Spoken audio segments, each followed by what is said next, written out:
ব্যক্তি থেকে পরিবার, সমাজ থেকে রাষ্ট্র, দেশ থেকে বিশ্ব, সবকিছুর চালিকায় রাজনীতি। তাই রাজনীতির 10 দিক নিয়ে রাজকাহন নিবেদন করছে জি-পেজ ইস্পাত। সাথে আছি আমি তাসনুভা তন্নি। শুরুতেই জানিয়ে দেব মার্কেন্টাইল ব্যাংক সংবাদ শিরোনাম। জাতীয় ঐক্যমত্য কমিশনের সঙ্গে তৃতীয় দিনের সংলাপে আজ রোববার সংস্কার প্রস্তাবের সুপারিশের উপর মতামত জমা দিয়েছে বিএনপি ও জাতীয় নাগরিক পার্টি। জমা দেওয়া মতামতে কমিশনের দেয়া 166টি প্রস্তাবের মধ্যে 113টিতে পুরোপুরি একমত, 29টিতে আংশিক এবং 22টি প্রস্তাবে দ্বিমত বলে জানিয়েছে ছাত্রদের দল এনসিপি। এর বাইরে নতুন এই রাজনৈতিক দল কিছু লিখিত মতামত জমা দিয়ে বলছে তারা আগে গণপরিষদ নির্বাচন চায়। শুধু তাই নয়, সম্পূর্ণ নতুন সংবিধান লেখার সুপারিশও করেছে তার দলটি। মনে করে জুলাই গণঅভ্যুত্থানের পর 72-এর সংবিধান আর কার্যকর নেই, তাই গণপরিষদ নির্বাচনের মধ্য দিয়ে সম্পূর্ণ নতুন সংবিধান লেখা উচিত। অন্যদিকে বিএনপি 166টি প্রস্তাবের মধ্যে কতটিতে পুরোপুরি একমত তা স্পষ্ট না করলেও বিএনপি রাষ্ট্রের নাম পরিবর্তন, 1971-এর মুক্তিযুদ্ধ এবং 2024 সালের গণঅভ্যুত্থানকে এক কাতারে আনা, সংবিধানের মূলনীতির পরিবর্তন সহ আরও বেশ কয়েকটি বিষয়ে দ্বিমতের কথা জানিয়েছে। দ্বিমত আছে এনসিপির জমা দেওয়া গণপরিষদ নির্বাচন ও নতুন করে সংবিধান লেখার মতামত নিয়েও। দলটি বলছে বর্তমান সংবিধানের হয়তো গণতান্ত্রিক চরিত্র বিনষ্ট হয়েছে, তাই বলে নতুন সংবিধান নয়, বৃহত্তর ঐক্যমত্যের ভিত্তিতে সংবিধানের একটা ব্যাপক সংশোধনী আনা যেতে পারে। একইভাবে বলছে এখন সংসদ নির্বাচন করা উচিত, গণপরিষদ নির্বাচন নয়। বর্তমান প্রেক্ষাপটে আসলে এখন কোনটি উচিত আর কোনটি উচিত নয়, গণতন্ত্র রক্ষায় জাতীয় ঐক্যমত্য কমিশনের শুরু হওয়া এই সংলাপের মাধ্যমে কি আদৌ রাজনৈতিক দলগুলো ঐক্যমতে আসতে পারবে? এসব নিয়ে আলোচনায় আজ রাজখান স্টুডিওতে আছেন বিএনপির সাবেক সংসদ সদস্য অ্যাডভোকেট সৈয়দা আসিফা শরাফী পাপিয়া, আছেন জাতীয় নাগরিক পার্টির যুগ্ম আহ্বায়ক মনিরা শারমিন এবং আছেন সিপিবির সম্পাদক ডাক্তার সাজেদুল হক রুবেল। স্বাগত জানাচ্ছি আজকের আলোচনায় ডাক্তার সাজেদুল হক রুবেল। সংস্কার প্রস্তাব নিয়ে আসলে দীর্ঘদিন ধরে আমরা আলোচনা করছি এবং 5 আগস্টের পরবর্তী সময়টিতে বাংলাদেশের রাজনীতিতে একটি বিরাট সংস্কার প্রয়োজন, সেই জায়গাটিতে সবাই একমত হলেও ঠিক কোথায় কোথায় কিংবা কি কি কারণে সংস্কার প্রয়োজন সেটি নিয়ে কিন্তু আমরা ইতিমধ্যে রাজনৈতিক দলগুলোর মধ্যে এক ধরনের মতবিভেদ দেখতে পাচ্ছি। গণপরিষদ নির্বাচনকে ঘিরে যেমন আসলে মত পার্থক্য আছে, তেমনি সংবিধান বাতিল কিংবা একেবারে নতুন করে সংবিধান লেখা এই বিষয় নিয়েও দেখেছি মত পার্থক্য আছে। নতুন করে লেখার বিপক্ষে সিপিবি তারাও সেটিও জানিয়েছে। সবকিছু মিলিয়ে আসলে কি মনে করছেন এখন পর্যন্ত যেই দলগুলো এই সংস্কার প্রস্তাব জমা দিয়েছে তাদের মধ্যে কোনো ধরনের ঐক্য পৌঁছানোর সুযোগ কতটা দেখছেন? ধন্যবাদ এবং আপনার মাধ্যমে সবাইকে শুভেচ্ছা। প্রথম কথা হচ্ছে যে আগস্ট অভ্যুত্থানের মধ্য দিয়ে অনেকগুলো নতুন স্বপ্ন আমরা দেখতে শুরু করেছি বা শুরু করেছিলাম। তার মধ্যে সবচেয়ে গুরুত্বপূর্ণ জায়গাটা হচ্ছে যে একটা ব্যক্তিতান্ত্রিক স্বৈরাচার, একটা স্বৈরতন্ত্র থেকে আমরা এবার উঠে দাঁড়ায় আমরা যাত্রা শুরু করব একটা গণতান্ত্রিক বাংলাদেশের দিকে। এবং তার জন্য যে রাষ্ট্রের যে পচা গলা যে পরিস্থিতি, এবং সেই পরিস্থিতি দীর্ঘদিন ধরে তৈরি হয়েছে এবং সেটার পরিবর্তন দরকার, সেটা একটা আমূল পরিবর্তন দরকার, সংস্কার দরকার। এবং এই সংস্কারের প্রশ্নটি আমার মনে হয় যে বদল দরকার, পরিবর্তন দরকার।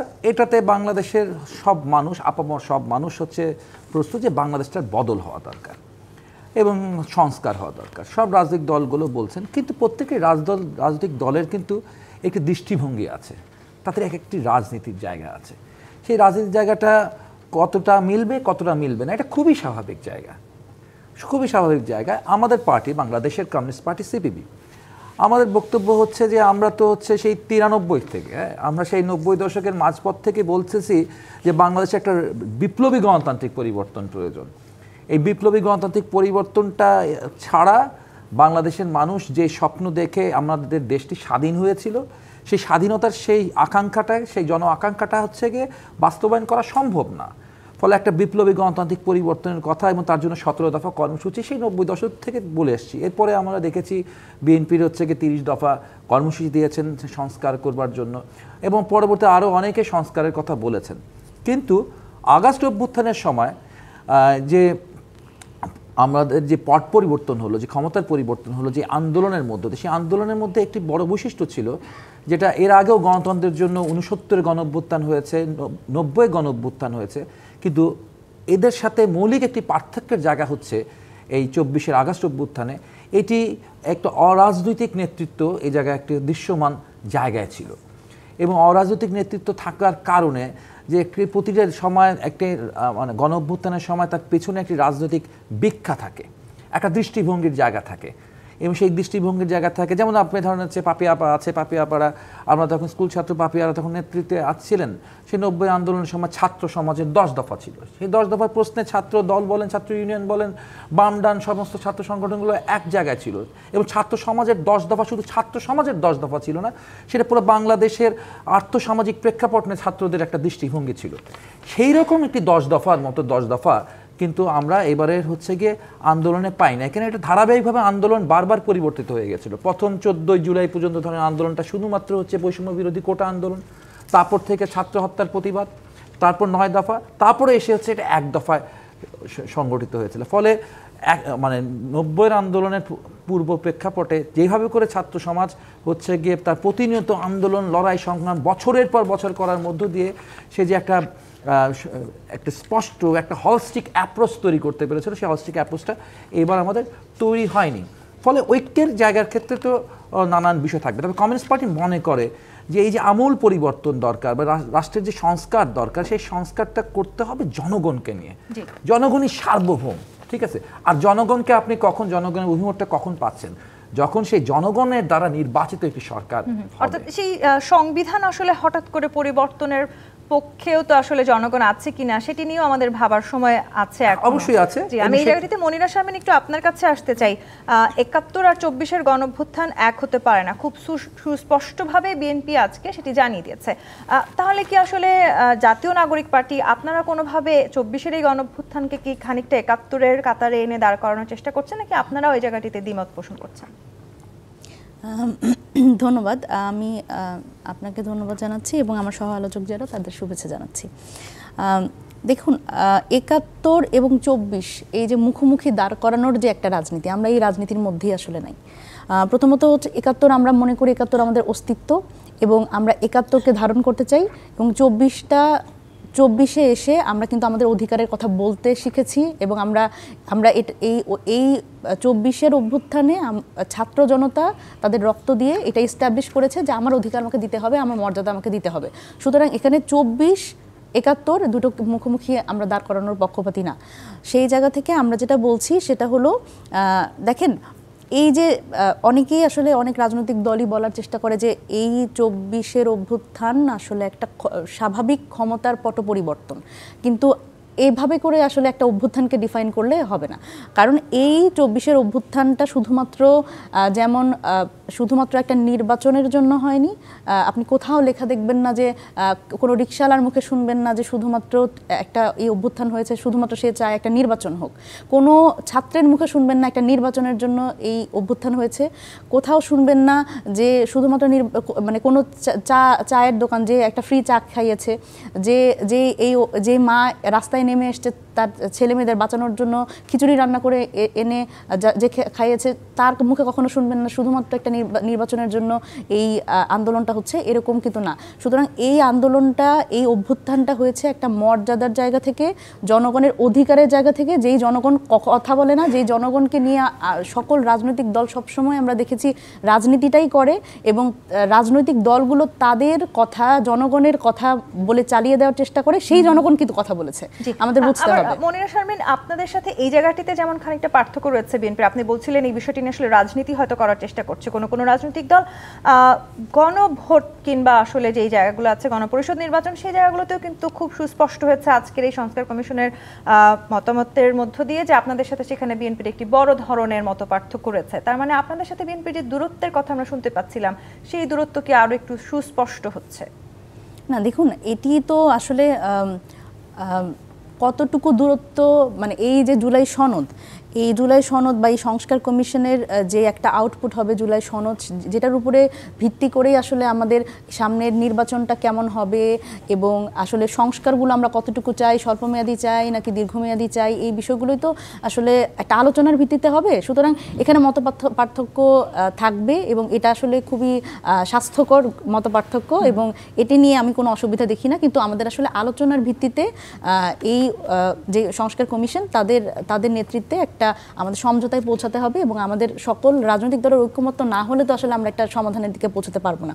সুতরাং সব জায়গা থেকে এখানে আসলে আমরা যেরকম 113টিতে পুরোপুরি একমত, 29টিতে আমরা আংশিক একমত এবং হচ্ছে একমত নই 22টিতে, এরকম যেহেতু অন্যান্য সকল রাজনৈতিক দলেরই তো এই ধরনের কিছু একমত হওয়ার বিষয় আছে, আসলে সেই একমতের জায়গাটা কতখানি। এবং আমাদের এখানে আমরা আজকে 3টি যে কনসার্ন জানিয়েছি সেটা হচ্ছে আমরা আসলে গণমাধ্যম মারফত জেনেছি যে সংস্কার প্রস্তাবনায় কিছু প্রস্তাবনা আসলে মানে কোনো ঐকমত্যের ভিত্তি ছাড়াই বা কোনো আলোচনা ছাড়াই আসলে বাস্তবায়নের একটা কথা।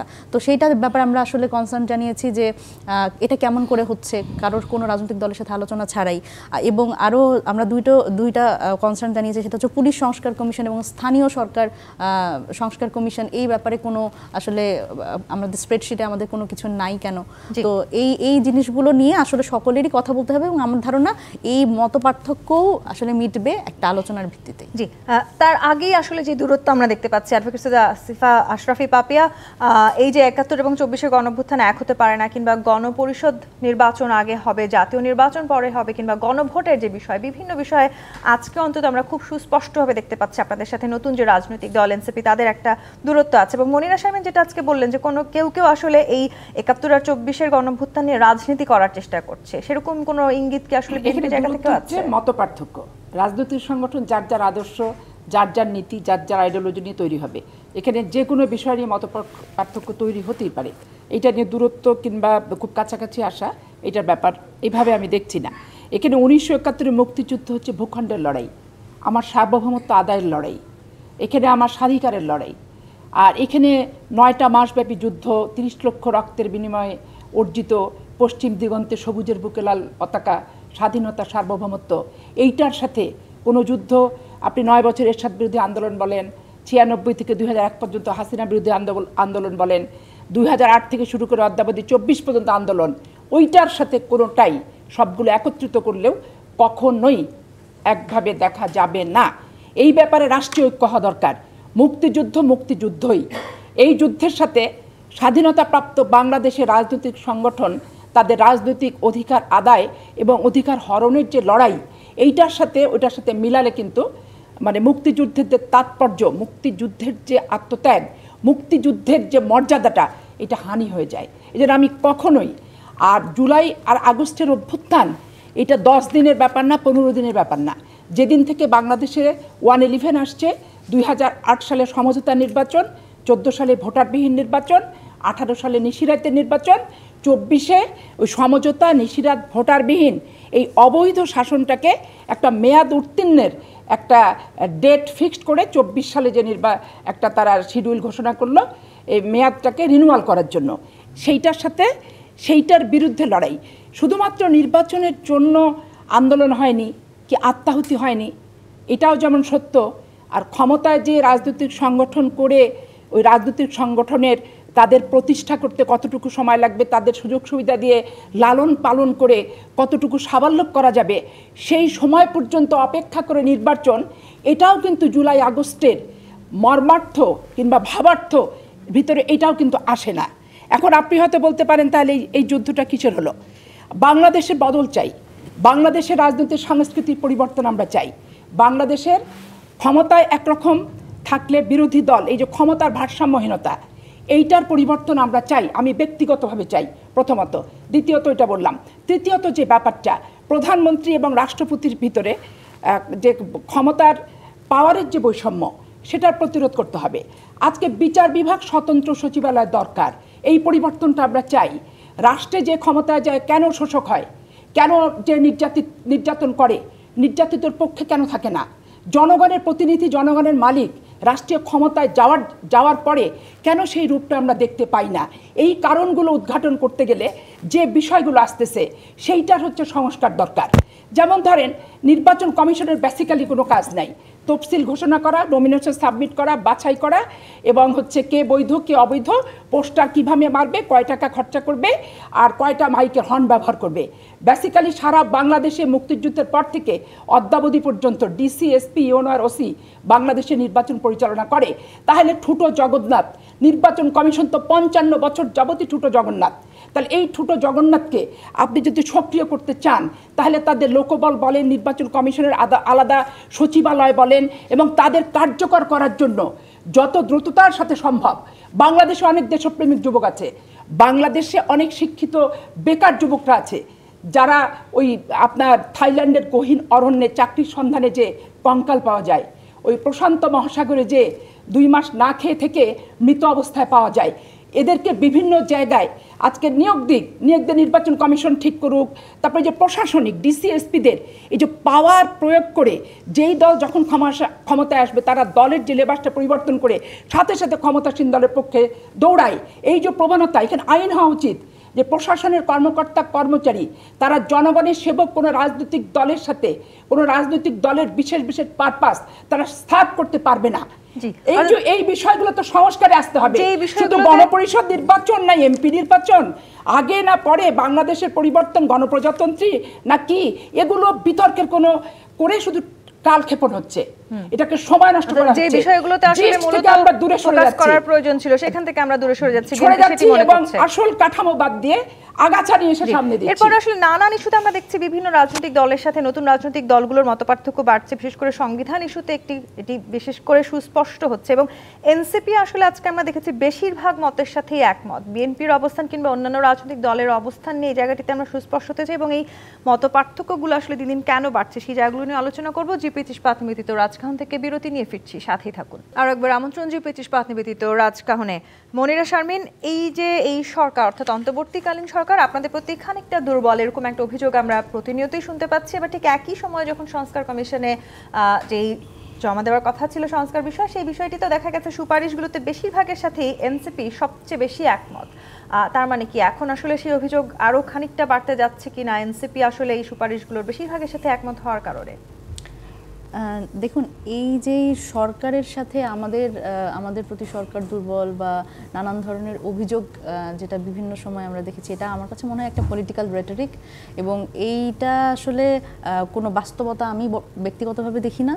এবং আমি তো জানি না যে আসলে কোন জায়গায় আমরা আসলে সরকারের কোন জায়গায় আশীর্বাদ পুষ্ট, এবং অন্তত আমাকে যদি একটু দেখিয়ে দিতেন।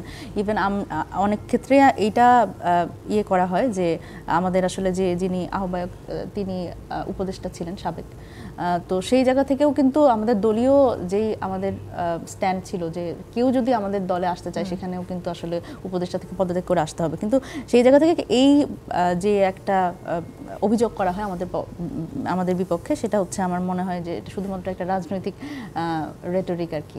আর এইখানে সংস্কার কমিশনের যেটা বিষয়টা সেটা হচ্ছে, দেখেন এখানে এইভাবে করে যদি আপনারা চিন্তা করেন যে এইটার সাথে আসলে আমরা কতটা একমত এবং বেশিরভাগ একমত, ব্যাপারটা তা না। আমরা আসলে সুস্পষ্টভাবে আমরা কোন বিষয়ে একমত এবং কেন একমত এটা কিন্তু আমরা কমেন্টগুলো দিয়ে দিয়েছি। এবং এখানে আমরা যেই 5টা কমিশন সংস্কার কমিশনের যে রিপোর্ট আমরা অ্যানালাইসিস করেছি, সেখানে কিন্তু আমরা শুধুমাত্র একমত না, আংশিকভাবে একমত, এবং আমরা 22টির সাথে কিন্তু দ্বিমত করেছি।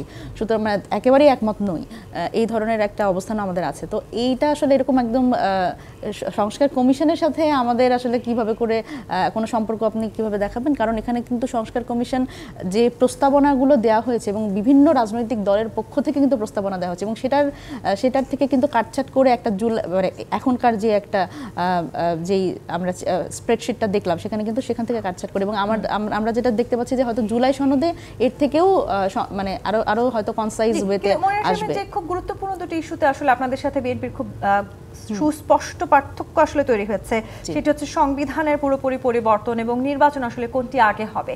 এই পার্থক্য যদি না ঘোচানো যায় সেক্ষেত্রে আসলে নির্বাচন পিছিয়ে যাওয়ার যে শঙ্কা আছে সেটিও কি প্রকট হচ্ছে? দেখুন, আমরা তো আসলে নির্বাচন পিছানোর পক্ষে না, কারণ দেখেন আসলে প্রধান উপদেষ্টা কিন্তু অলরেডি বলেছেন, এবং ওনার পক্ষ থেকে যেই ডেটটার কথা বলা হচ্ছে ডিসেম্বরের কথা, এবং অন্যান্য উপদেষ্টারাও বিভিন্ন সময় বলেছেন। আমাদের তো আমাদের যেই নির্বাচনের সময় নিয়ে আমাদের আসলে কোনো দ্বিমত নেই, সেটা যখন আসলে আইন শৃঙ্খলা পরিস্থিতি, এবং আমরা তো বলেছি যে সংস্কারের কথা বলেছি, এই যেই সংস্কারগুলো যেগুলো আসলে এই ঐকমত্যের ভিত্তিতে হবে এবং সব দলের রাজনৈতিক দলের ঐকমত্যের ভিত্তিতে যেই সংস্কারগুলো তারা চান সংস্কার করতে, সেই সংস্কারগুলো ডিসেম্বরের মধ্যে হোক। এবং প্রথমেই আমরা বলছি বারবার করে হওয়ার সম্ভাবনা আছে বলে কি মনে করেন? সম্ভাবনা অবশ্যই সম্ভাবনা আছে, এটা আসলে রাজনৈতিক সদিচ্ছার ব্যাপার। তবে আমরা প্রথমে যেটা বলছি যে বিচার, যেটা আওয়ামী লীগের বিচার, এবং আওয়ামী লীগের বিচার নিয়ে তো আসলে আমরা বহুদিন ধরে আমাদের স্ট্যান্ডটা ক্লিয়ার করে আসছি, কিন্তু আমরা কিন্তু দৃশ্যমান কোনো শেষ করবার পরে কি আপনারা নির্বাচন চান? না না না, অবশ্যই না, সেটা তো খুবই অমূলক হবে, কারণ বিচার প্রক্রিয়া তো একটি দীর্ঘমেয়াদী প্রক্রিয়া, এবং সেখানে আমরা বলছি যে দৃশ্যমান অগ্রগতি। কারণ আমরা গত 6 মাস 7 মাস চলে গেল এই অন্তর্বর্তীকালীন সরকারের, যেখানে একটা অভ্যুত্থান পরবর্তী সরকারের কিন্তু সবচেয়ে প্রথম এবং প্রধানতম মানে দায়িত্ব হওয়ার কথা হচ্ছে এই বিচারটা সম্পন্ন। আসবো আপনার কাছে অ্যাডভোকেট সৈয়দা আসিফা আশরাফি পাপিয়া, এই যে বিভিন্ন ইস্যুতে আসলে মতপার্থক্যের কথা আমরা বলছি, আপনিও বলছিলেন যে মতপার্থক্য থাকবে, সেটি আসলে রাজনৈতিক সৌন্দর্য, কিন্তু যখন আসলে নির্বাচন ইস্যুতে এই ধরনের মতপার্থক্য বাড়ছে এবং নির্বাচন পিছিয়ে যাওয়ার এক ধরনের শঙ্কা তৈরি হচ্ছে, তখন আসলে মতকে পৌঁছানো কতখানি জরুরি? এখানে ব্যাপার হচ্ছে কি, রাজনীতি যে দলগুলো আমরা দীর্ঘদিন যাবত নির্বাচনে অংশগ্রহণ করছি এবং তার ভিতরে আমাদের এই নতুন ঘোষিত দল, এগুলোর ভিতরে চিন্তা করতে হবে, যেমন জামাত ইসলাম ৭১ মুক্তিযুদ্ধ করেনি, তারা যদি বাংলাদেশের নামেরও পরিবর্তন করে তারা সেটা ওয়েলকাম জানাবে। মুক্তিযুদ্ধকে বাদ দিয়ে মুক্তিযুদ্ধের চেয়ে বেশি শক্তিশালী যদি কোনো আন্দোলনকে তারা মনে করে, সেটাকেও তারা অনেক অগ্রাধিকার দিবে। দেখেন, উনি এই এরশাদ বিরোধী আন্দোলন হয়েছে ৯ বছর, ৮৬ নির্বাচনে জামাত ইসলাম গেছে রক্ত এবং লাশের সাথে বেইমানি করে, আবার ৮৮ নির্বাচন বর্জন করছে, আবার বিএনপি আওয়ামী লীগ নিজেদের প্রয়োজনে জামাত ইসলামীকে নিজেদের সাথে তোয়ালা হিসেবে ব্যবহার করছে। ওরা আমাদের কাছে, যার কাছে যখন হালে পানি পায় তখন তারা যায়। এখন এই যে মাদ্রাসার ছাত্রদেরকে তারা অপ্রাপ্ত বয়সদের ভোটার বানাচ্ছে, তাহলে নির্বাচন কমিশন যদি পরিপূর্ণ না হয়, কারা মাদ্রাসার ছাত্রদেরকে ভোটার বানাচ্ছে অপ্রাপ্ত বয়স্কদের? জামাত ইসলাম ছাড়া অন্য কেউ নয়। তাহলে এই সমস্ত ব্যাপারে তো সংস্কার দরকার। একটা স্কুলের কমলবতী বাচ্চাদের রাজনৈতিক প্রোগ্রামে যাওয়া বাধ্যতামূলক, এইটার বিপক্ষে আমি এখনও ছিলাম, অতীতেও ছিলাম, ভবিষ্যতে থাকবো। কিন্তু জামাত ইসলামের প্রত্যেকটা প্রোগ্রামে মাদ্রাসার ছাত্ররা বাধ্যতামূলকভাবে যে নিয়ে যাচ্ছে, এই ক্ষেত্রে ওই সমস্ত মাদ্রাসা কর্তৃপক্ষ কেন পাঠাচ্ছে? নির্বাচন কমিশন বলেন, জেলা প্রশাসক বলেন, টিওনো বলেন, শিক্ষা অফিসার বলেন, কোনো প্রকার জবাবদিহিতা ওই মাদ্রাসাগুলোকে করছে না। এইখানে অবশ্যই সংস্কারের প্রয়োজন আছে। রাজনৈতিক দল আমরা মিছিল করি, মিটিং করি প্রকাশ্যে, তারা এই যে ধর্মকে ব্যবহার করছে রাজনৈতিক স্বার্থ হাসিলের জন্য, এগুলোর পরিবর্তন দরকার। আমি কোনো দোকানদারকে আমার পার্টির মিটিংয়ে টাকা চাইতে গেলে সেটা চাঁদাবাজি হচ্ছে। আর জামাত ইসলাম ধর্মের নাম দিয়ে বাড়িতে বাড়িতে যে নারী পুরুষ শিশুর ব্যবসায়ী প্রতিষ্ঠান, মুষ্টির চাল থেকে হাঁসের ডিম থেকে শুরু করে সব কিছু সংগ্রহ করছে, তাহলে ওটা চাঁদাবাজি কেন হবে না? জামাত ইসলামের অফিসে যে কি মা বোন হাঁসের ডিম, লাউ আর মুরগির ঝোল দিয়ে আসতেছে, তা তো না। মহিলা কর্মী থেকে শুরু করে জামাতে ইসলামের প্রত্যেকেই বাড়ি বাড়ি যে বাধ্যতামূলকভাবে চাঁদাবাজি করছে না। আমি তো আপনাকে ওটাই বলছি যে বিএনপি যদি কোনো আচার অনুষ্ঠানের জন্য কারোর টাকা নিতে চায়, পত্রিকার শিরোনাম হয় চাঁদাবাজি করে হাতে হাতে ধরা। আর জামাত ইসলাম প্রতিনিয়ত সারা বাংলাদেশের বাড়িতে বাড়িতে ঢুকে যে চাঁদাবাজি নিচ্ছে, ইয়ানতের পয়সার নাম করে আর সাহায্য করেনের নাম করে, ওইটা কেন চাঁদাবাজি হিসেবে পেপার পত্রিকা আসছে না? সংবাদপত্র থেকে শুরু করে সরকার এবং প্রশাসন ওইটাকে চাঁদাবাজি কেন ধরছে না? ধর্মকে রাজনীতিতে ব্যবহার, এখানে পরিবর্তন আসা দরকার। একটা মুসলমান আমরা বিভিন্ন দল করতে পারি, জামাত ইসলাম করলে মুসলমান, অন্য সংগঠন করলে আমরা মুসলমান নই। এই যে জামাত ইসলাম বিভিন্ন বাড়িতে বাড়িতে যে ফতুয়া দিচ্ছে, এগুলো পরিবর্তন করতে হবে। ভোট আসলে তার ওয়াজ নসিহত, তারা জনসভা কিন্তু করে না, সব ধর্মের নাম দিয়ে হয় জালসা করে, নাহলে ওয়াজ নসিহত করে, চাঁদা কালেকশনের একটা ইয়ে করে। এই যে রাজনৈতিক সংস্কৃতি, ধর্মকে একচ্ছত্র ব্যবহার করে ধর্মভীরু অসহায় মানুষদেরকে কমলমতির মনে যে একটা বিশৃঙ্খলা তৈরি করতেছে, এগুলোর পরিবর্তন কিন্তু দরকার। নির্বাচনের জন্য যুদ্ধ নয়, নির্বাচনের জন্য আন্দোলন নয়, কিন্তু নির্বাচনকে কেন্দ্র করে যখন অবৈধ শাসক বুকের উপর চেপে বসে, তখন আনুষঙ্গিক সব বিষয়গুলোই কিন্তু নির্বাচন কেন্দ্রিক হয়ে যায়। আজকে নির্বাচন আগে পরে এগুলো নিয়ে নতুন দলসহ সরকার যে বিতর্ক করছে, সরকার আমরা এমপি নির্বাচন আগে চাই, এর জন্য সরকারের কি প্রস্তুতি আছে? তারা চাইতেই পারে, সেটা কেন চাইতে পারে? তারা রাষ্ট্রপতির শাসিত সরকারে যেতে পারে, ইউনূস সাহেব প্রধানমন্ত্রী না হয়ে রাষ্ট্রপতি হবেন, একত্রিত আধিপত্য থাকবেন, পার্লামেন্টের কোনো ক্ষমতা থাকবে না, পার্লামেন্ট তেমন কোনো কার্যকর না রাষ্ট্রপতি শাসিত সরকারে। তাদের ভিতরে অনেক প্ল্যান এই অন্তর্বর্তীকালীন সরকারের মধ্যে থাকতে পারে, কিন্তু এই দীর্ঘ 15টা বছর গুম খুন অপহরণ এবং সর্বশেষ জুলাই আগস্টে আমরা যে অর্জনটা পেয়েছি, এইটা আমাদের ব্যক্তিগত স্বার্থ, ব্যক্তিগত নিরাপত্তা, ব্যক্তিগত ভালোমন্দ, ব্যক্তিগত প্রত্যাশার উপর নির্ভর করে এই তাৎপর্যপূর্ণ জিনিসটাকে অর্থহীন করতে চাই না, এই প্রত্যাশাটাকে নষ্ট করতে চাই না। এই জন্য আমাদের রাষ্ট্রকে সবার ঊর্ধ্বে দেখতে হবে, জনগণের স্বার্থকে সবার ঊর্ধ্বে দেখতে হবে। প্রত্যেকটা প্রতিষ্ঠান সংস্কার করে অবিলম্বে নির্বাচন দিয়ে দেওয়াটা উচিত। সেই কথাটি আজকে সিপিবিও বলেছে, জরুরিভাবে এখনই দেশের নির্বাচন ব্যবস্থার সংস্কার করতে হবে, অর্থাৎ যে নির্বাচন ব্যবস্থার সংস্কার আসলে আমরা এখন দেখতে চাই, এবং ডিসেম্বর নাগাদ যদি আসলে নির্বাচন অনুষ্ঠিত হয় তাহলে যেই ধরনের মত পার্থক্য ইতিমধ্যে আমরা স্পষ্ট হতে দেখছি, সেই পার্থক্যগুলোর জায়গা থেকে কি আসলে আমরা ঐক্যে আসতে পারবো, নাকি আসলে নির্বাচন পিছিয়ে যাওয়ার যে শঙ্কা আমরা করছি সেই জায়গাটিতে এই সংস্কারকে ঘিরেই আসলে আরো বেশি দ্বিমত তৈরি হবে? ধন্যবাদ। এখানে আমি কোনো নেগেটিভ প্রেডিকশন করতে চাই না। আমরা আশাবাদী যে আমাদের শুভবুদ্ধির উদয় সকল পক্ষের হবে। প্রথমত এখন আমাদের কয়েকটা প্রশ্নে মুখোমুখি দাঁড় করিয়ে দিয়েছেন আর কি। জাতীয় ঐক্যমত করবার মধ্য দিয়ে ধরেন হচ্ছে এই আমরা আগে গণপরিষদ নির্বাচন না হচ্ছে সংসদ নির্বাচন, এরকম দুটো বাইনারির মধ্যে আমাদের ফেলে দেওয়া হলো এবং আমরা সেখানে বিভক্ত হয়ে যাচ্ছি আর কি। আমাদের এত কিছু করবার তো দরকার ছিল না। দরকার হচ্ছে ভাই একটা স্বৈরতন্ত্রকে হচ্ছে গিয়ে আমরা শুধু ব্যক্তিকে তাড়িয়েছি, কিন্তু ব্যবস্থাটাকে আমরা ভাঙতে পারি না। স্বৈরাচারের ব্যবস্থাকে ভাঙে আমরা একটা গণতন্ত্র কায়েম করবো। গণতন্ত্র কায়েম করার জন্য আমার যেমন ভোটাধিকারটা দরকার ছিল, খুব গুরুত্বপূর্ণ দরকার ছিল। এখানে একটা আলোচনা এসছে এরকম যে আগস্ট অভ্যুত্থানের সময় তো কেউ ভোটের জন্য রক্ত দেয়নি, তো ঠিক একইভাবে অগাস্ট অভ্যুত্থানের জন্য যে সংস্কারের জন্য তো কেউ রক্ত দেয় নাই। ঠিক আছে, সংস্কার বা ভোট আসলে এটা একটা অপরটার মানে প্রতিপক্ষ নয়। নির্বাচনের জন্য সংস্কার প্রয়োজন, আবার এখান যে সংস্কারগুলো আপনি করবেন, এখন যে সংস্কারগুলো আমরা আলোচনা করছি, আমরা একমত হব, সেগুলো কিন্তু আইনে পরিণত করবে কীভাবে করে। আগামী একটি জনগণের সার্বভৌম যে সংসদ তৈরি হবে, সেই সংসদে বসে আমরা এটা সংবিধান সংশোধনের মাধ্যমে এটা খুব সহজেই আমরা সংবিধানের বাতিল ঘোষণা করতে চাই। এখন যদি সংবিধান বাতিল ঘোষণা করতে চান তাহলে একেবারেই তো মনে হয় যে জাতির একটা নতুন একটা বিভক্তির মধ্যে পড়বে, নতুন একটি তর্ক এবং বিতর্কের মধ্যে আপনি পড়বেন। আসলে নানা রকম মত থাকতে পারে, আমি এটা মত পার্থক্য বলতে চাই, মতের বৈচিত্র্য থাকতে পারে। এই বৈচিত্র্যের মধ্য দিয়ে আমরা হচ্ছে আরও সঠিক পথটাকে আমরা লিখে নেব। আমাদের প্রবীণের অভিজ্ঞতা, আমাদের নতুনের যে হচ্ছে গিয়ে প্রাণ শক্তি, উচ্ছ্বাস, এটাকে মিলিয়ে আমরা একটা বাংলাদেশ বিনির্মাণ করবো। এটা কোনো সমস্যা নেই, কিন্তু সমস্যার জায়গাটা হচ্ছে যখন যে আপনি স্টিক হয়ে থাকতে পারবেন, আপনি খুব কঠিন একটা ব্যাপার চাবেন। ৭২-এর সংবিধান বলেন, এই ৭২-এর সংবিধানকে হাসিনাকে ফ্যাসিস্ট হওয়ার সুযোগ দিয়েছিল? কীভাবে সুযোগ দিয়েছিল? আইনের মতো রয়েছে, আইনের মতো রয়েছে, কিন্তু আইনের প্রয়োগ নেই। তাকে চুরি করার কোনো অধিকার দিয়েছিল সেই আইনগুলো, সেই বিধানগুলো কোথায় কোন ধারায় ছিল? যেটা সবচেয়ে বাজে দুটো ধারা ছিল, ৭-এর ক, ৭-এর খ। এবং এই গেল ডিসেম্বরে কিন্তু উচ্চ আদালত এই ৭-এর ক এবং 7-এর খ বাতিল করে দিয়েছে। এবং এটা বাতিল করবার মধ্য দিয়ে কিন্তু আমাদের পথ এখন খুব সহজ রয়েছে।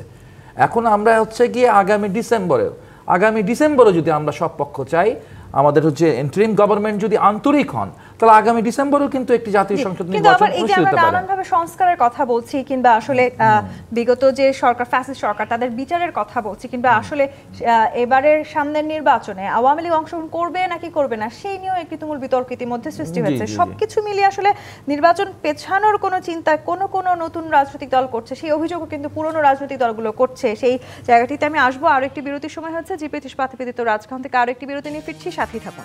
আর একবার আমন্ত্রণ জিপি ইস্পাত নিবেদিত রাজকাহনে ডাক্তার সাজিদুল হক রুবেল। নানান রকম সংস্কারের কথা বলে নির্বাচন পেছানো হচ্ছে, এই অভিযোগ পুরনো রাজনৈতিক দলগুলো দীর্ঘদিন ধরে করছে। আবার নতুন যে রাজনৈতিক দল জাতীয় নাগরিক পার্টি, তারা বলছে একটি নির্দিষ্ট সংস্কার না করে নির্বাচন কোনোভাবেই সম্ভব নয়। তার মানে আসলে কি নির্বাচন কিংবা সংস্কার প্রস্তাবে নানানভাবে মত পার্থক্য যেটি আমরা দেখছি, সেই যৌক্তিকতাও আছে? আমরা এত জটিলভাবে দেখব না। আমরা দেখব একটি নির্বাচন করবার জন্য ন্যূনতম কিছু জায়গায় সংস্কার করতে হবে।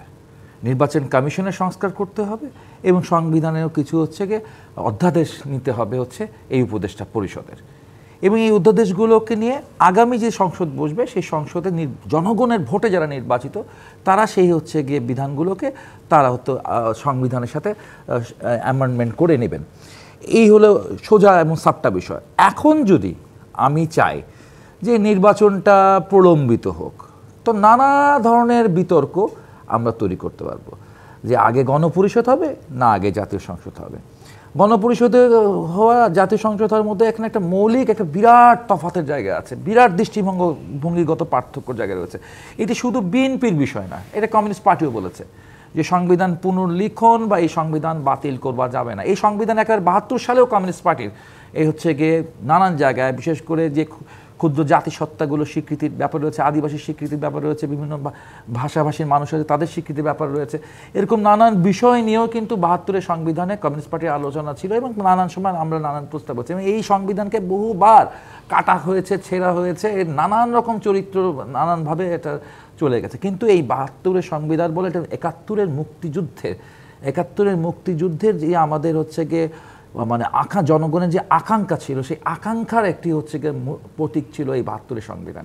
এই ৭২-এর সংবিধানকে হচ্ছে গিয়ে এক এক সময় এক এক শাসক এসে তার মতো করে হচ্ছে গিয়ে এটাকে ব্যবহার করেছে, কাটাছেঁড়া করেছে, ব্যবহারও করেছে, তাকে অ্যাবিউজও করেছে। কিন্তু এখন বাংলাদেশ যেই সংকটের মধ্যে রয়েছে, সেই সংকটের মধ্যে হচ্ছে কি এই সংকটকে আপনি আরও বড় বিতর্কের দিকে ঠেলে দেবেন, বাংলাদেশের কেক কাটার মতো দুই ভাগ করে ফেলবেন যে আপনি সংবিধানের পক্ষে না আপনি সংবিধান বিপক্ষে, তারপর এটাকে নিয়ে আস্তে আস্তে আরও হচ্ছে গিয়ে অরাজক পরিস্থিতি তৈরি করবেন। এগুলো করবার কোনো অতটা হচ্ছে গিয়ে সুযোগ আমাদের আছে? আরও রক্তক্ষয়ের সুযোগ আছে, আরও নষ্ট হওয়ার সুযোগ আছে আমাদের, আরও জীবন নাশের সুযোগ আমাদের নেই। ফলশ্রুতিতে আমাদের হচ্ছে এই সংবিধানেরই যে হচ্ছে গিয়ে ত্রুটিগুলো রয়েছে, বিচ্যুতিগুলো রয়েছে, সেই ত্রুটি এবং বিচ্যুতিগুলোকে চিহ্নিত করে আমরা হচ্ছে সবাই মিলে একটা ঐক্যমত্যে পৌঁছাই এবং আমাদের মধ্যে থেকে যেই এই সংসদে বসবে জনগণের ভোটের মাধ্যমে, জনগণ যাকে বেছে নেবে, ঠিক আছে, সেই হচ্ছে গিয়ে যায়। সিপিবি আসলে জনগণের ভোটের মধ্যে থেকে সুষ্ঠু নির্বাচন প্রত্যাশা করছে এবং সেটি যত দ্রুত এবং কম সংস্কারের মধ্য দিয়ে সম্ভব। মনিরা শারমিন, বিএনপি চেয়ারপারসন বলেছেন সংস্কার এবং নির্বাচনকে কোনোভাবেই মুখোমুখি দাঁড় করাবেন না। এই মুহূর্তে জাতীয় নাগরিক পার্টি তাদের কথা হচ্ছে তারা কোনোভাবেই তাদের যৌক্তিক যে সংস্কারগুলো প্রয়োজন সেই সংস্কার ছাড়া তারা নির্বাচনে যেতে চায় না। সেই সংস্কারগুলো যদি ডিসেম্বর নাগাদ করা না যায় তাহলে আসলে কি হবে?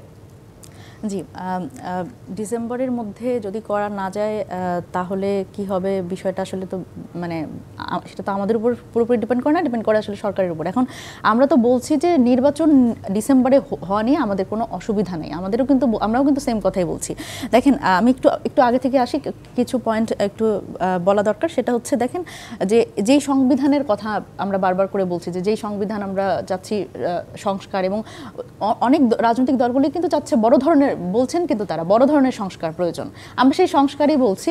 আমরা বলছি যে আমরা যে সংস্কার প্রস্তাবনাও দিয়েছি, আমরা বলছি যে সংবিধানের সাথে সম্পর্কিত যেই বিষয়গুলো, প্রস্তাবনাগুলো, সেগুলো কিন্তু অধ্যাদেশের মাধ্যমে এই অন্তর্বর্তীকালীন সরকারই সেই সংস্কারগুলো করতে পারে, কিন্তু যেগুলো আসলে সংবিধানের সাথে সম্পর্কিত সেগুলো গণপরিষদের মাধ্যমে যাতে হচ্ছে সেই সংস্কারগুলো করা যায়। সংস্কার কথা বলে আপনারা নির্বাচন পেছানোর রাজনীতি করছেন, চিন্তা করছেন, এই অভিযোগও তো আছে। না, এই অভিযোগ তো আসলে ওই যে বললাম যে আসলে রাজনৈতিকভাবে তো সকলেরই তো যে কারোরই তো যে কোনো কথা বলার সুযোগ আছে। কিন্তু দেখেন, এই সংবিধান যে আসলে কার্যকর না, এই 5 তারিখ আমরা বারবার করে বলছি, একটা অভ্যুত্থান পরবর্তী সময় 5 তারিখের পরে এই সংবিধান অটোমেটিক্যালি এটা খারিজ হয়ে গেছে। এই সংবিধান আসলে জনগণের অভিপ্রায়, যেটা প্রিএম্বলে লেখা আছে। কি মনে করছেন যে ডিসেম্বরের আগ মুহূর্ত পর্যন্ত আসলে পুরোপুরি সংবিধান পরিবর্তন করে নির্বাচন সম্ভব? আমরা বারবার করে বলছি যে গণপরিষদের মাধ্যমে আমরা নির্বাচন চাই। আমরা গণপরিষদের মাধ্যমে এই সংবিধান, আমরা কিন্তু বারবার করে বলছি যে দেখেন, জাতীয় নির্বাচন এবং গণপরিষদ নির্বাচন কিন্তু একসাথেই হতে পারে, একটি নির্বাচনের মাধ্যমে হতে পারে। সুতরাং এখানে যারাই সংখ্যাগরিষ্ঠতা অর্জন করবেন এবং যারাই আসলে সরকার গঠন করবেন তাদের ওই সভাটাই আসলে গণপরিষদ আকারে কাজ করবে এবং প্রথমে তারা সংবিধানটা সংস্কার করবেন এবং সংবিধানটা লিখবেন, পুনর্লিখন করবেন, এবং সেটাই হয়তো একটা টাইম লাইন থাকবে। আমরা যেটা বলছি 3 মাস হতে পারে, বা সেটা নানানভাবে হতে পারে। সেটা আইন উপদেষ্টা উনিও বলেছেন সেটা সকাল বিকাল হতে পারে, একটা সময়ের মধ্যে হতে পারে। সেটা করে সেইটাই আবার আইনসভা হিসেবে কাজ করবে। সেটা যদি বিএনপিও হয়, আমরা আসলে অবাক হই যে এই সংবিধান পরিবর্তন, এটা কেন আসলে গণপরিষদ নির্বাচনটাকে একটা ভীতিকর পরিস্থিতি একটা কল্পনা করা হচ্ছে। আমরা তো বলছি যে এই জাতীয় সংসদ নির্বাচনই হবে, সেটা শুধুমাত্র আমরা বলছি গণপরিষদ নির্বাচন, এবং এটাই পরে পরিস্থিতি কি বিএনপি মনে করছে বলে মনে করছেন? অবশ্যই, কিন্তু এখানে কিন্তু খুব সূক্ষ্ম একটা বিষয় যে এটা যদি বিএনপিও মানে আসে আসলে সেটা কিন্তু সমস্যা নেই, ওনারাই করুক, কিন্তু ওনারা গণপরিষদের মাধ্যমে প্রথমে সংবিধানটা আমরা যেটা বলছি যে পুনর্লিখন করার প্রয়োজন সেটা করুক। তারপরে পুরোপুরি সংবিধান পরিবর্তন করার পক্ষে নয়, সেটিও তারা স্পষ্টভাবে জানিয়েছে। অ্যাডভোকেট সৈয়দা আসিফা আশরাফি পাপিয়া, আপনারা কি আসলে কোনো ভীতিকর পরিস্থিতির মধ্যে আছেন এনসিপির এই দাবি দেওয়াগুলোর মধ্যে দিয়ে? এই সরকার হচ্ছে একটা ভীতিকর পরিস্থিতিতে আছে। তারা বিগত দিনে দেখেছে 1-11-তে যারা আসছে, আনছিল যারা 1-11, তাদের হোতারাও এরাও কিন্তু, তো যাদেরকে দিয়ে ঘটনা ঘটাইছে তারা দেশান্তর কিন্তু বাংলাদেশের মাটিতে। তারা সমঝোতার ভিত্তিতে 2008-এ আওয়ামী লীগকে আনার পরও বাংলাদেশের মাটি কিন্তু তাদের পা স্পর্শ করতে পারেনি। স্বাভাবিক কারণে রাজনৈতিক সংগঠনের স্বৈরাচারী এবং জনগণ বিদ্রোহ করে বিপ্লব একটা ঘটে গেছে, কিন্তু এখন এই সরকার বাংলাদেশের সংস্কার করে নির্বাচিত প্রতিনিধিদের হাতে ক্ষমতা দেওয়া বাদ দিয়ে এদের এজেন্ডাটা খুব দীর্ঘায়িত করছে। রাজনৈতিক সংগঠন তৈরি, সেই সংগঠন ধরেন ছাত্র সংগঠনের একরকম তারা আবার এমপি নির্বাচন করতে গেলে যে ম্যাচুরিটি, যে জনপ্রিয়তা এবং জনগণের ভোটের ভিত্তিতে নির্বাচিত হওয়ার এই যে বিষয়বস্তুগুলো আছে, এইগুলো এখন এই অন্তর্বর্তীকালীন সরকারের মাথায় আছে, যার কারণে তারা তাদের স্কিন এবং অদূর অতীতে যে ঘটনাগুলো ঘটেছে আন্দোলন, বিপ্লব এবং পরিবর্তনের ফলে এই যে দেশের মাটিতে পা দিতে পারেনি, এরকম একটা পরিস্থিতির সম্মুখীন আদতে তারা যাতে হতে না পারে, যার কারণে অনির্বাচিত প্রতিনিধি তৈরি করে একটা ব্যাপক আধিক্য এবং মানসিকতা তাদের প্রত্যেকটা জিনিসের ভিতরে প্রকাশিত হচ্ছে। আপনি আজকে সালাউদ্দিন সাহেবের বিবৃতিটা দেখবেন যে অনেক ক্ষেত্রেই অনির্বাচিত প্রতিনিধিদেরকে নিয়ে এসে তাদের কাজকাম করানোর যে একটা ব্যাপার এখন এটা আসতেছে আলোচনার ভিতরে। এখন অনির্বাচিত প্রতিনিধিরা কারা, সেটা তো যখন অনির্বাচিত প্রতিনিধিদের ব্যাপারে যে ঐক্যমতের যে কমিটি, সেই ঐক্যমতের সাথে রাজনৈতিক মতামত যখন একমত হবে না, তারপরে যখন জোর করে করতে যাওয়ার পরে কাদের কাদের বসায় এটা তখন দেখা যাবে। তার আগে কিন্তু ওই অনির্বাচিত প্রতিনিধি কারা এটা করা যাবে না। যেমন দেখেন, বাংলাদেশের মানুষ তো আসলে আতঙ্কগ্রস্ত যে রাষ্ট্রীয় ক্ষমতায় গেলেই সব কিছু প্রভাবিত করে। তাহলে এই প্রভাব মুক্তটা এনাদের প্রথম থেকে শপথ গ্রহণ করা দরকার ছিল যে আমরা কোনো রাজনৈতিক দল করি না, কোনো সংগঠন করব না, কারোর পক্ষে প্রশাসনকে ব্যবহার করব না। আমার চাঁপাইনবাবগঞ্জের একটা উদাহরণ আমি আপনাকে দিই। পলিটেকনিক ইনস্টিটিউটে জেলা প্রশাসক জামাত ইসলাম করে, সে 2 টন গম দিছে, আর ওখানকার প্রিন্সিপালকে দিয়ে 70,000 টাকা দিয়ে ইসলামী ছাত্র শিবির এই নতুন সংগঠন এদের দুটোকে দাওয়াত দেওয়া হয়েছে। আর কোনো সংগঠনের বিএনপি অন্ততপক্ষে ছাত্রদলকে দাওয়াত দেয় নাই। এখন এইটা নিয়ে তো এলাকায় গুঞ্জন আছে যে ডিসি এখন থেকে প্রমোট করার চেষ্টা করতেছে তার সাথে শিবিরকে কেন, যে হয় আরা নয় শিবির। এখন এই তাদের এই প্রত্যেকটা চাঁপাইনবাবগঞ্জ যে করছে আমি জানছি, 64টা ডিস্ট্রিক্ট আর কোথায় করছে সেটা তো তারা জানতে পারবে, এলাকার লোক, আমি তো বলতে পারবো না। এখন এই যে প্রবণতাগুলো, এই সরকার একটা জনপ্রিয় সরকার হিসেবেই কিন্তু আসছে এবং জনগণের সমর্থন নিয়েই কিন্তু আসছে। এইটা ধরে রাখার দায়িত্ব তাদেরকে। এত এজেন্টটা, তাদের নিরাপত্তাহীনতা কেন হবে? বাংলাদেশে আমরা সবাই তো 15 বছর আন্দোলন করেই তাদেরকে বসাইছি। কামিয়াব লক্ষ্যে জুলাই আগস্টে একটা লক্ষ্যে পৌঁছাতে পারছি। এইটা নিয়ে আতঙ্ক হওয়ার কিছু নাই। এজেন্ডা যত বৃদ্ধি পাবে তাদের তখন নিরাপত্তাহীনতা ব্যাপক হারে হবে। আমরা সেই প্রত্যাশা রাখতে চাই সরকারের উপর জনগণের আস্থা থাকুক এবং এই সংস্কার প্রস্তাব আসলে মত পার্থক্য থেকে মতৈক্যের জায়গায় পৌঁছাক। অসংখ্য ধন্যবাদ অ্যাডভোকেট সৈয়দা আসিফা আশরাফি পাপিয়া, মনিরা শারমিন এবং ডক্টর সাজিদুল হক রুবেল আজকে রাজখানে সময় দেওয়ার জন্য। দর্শক, আজকের মতো বিদায় নিচ্ছে জি25 নিবেদিত রাজখান থেকে। ফিরবো আগামী রবিবার রাত 10টায় নতুন রাজকাহন নিয়ে। ডিবিসির সঙ্গেই থাকুন।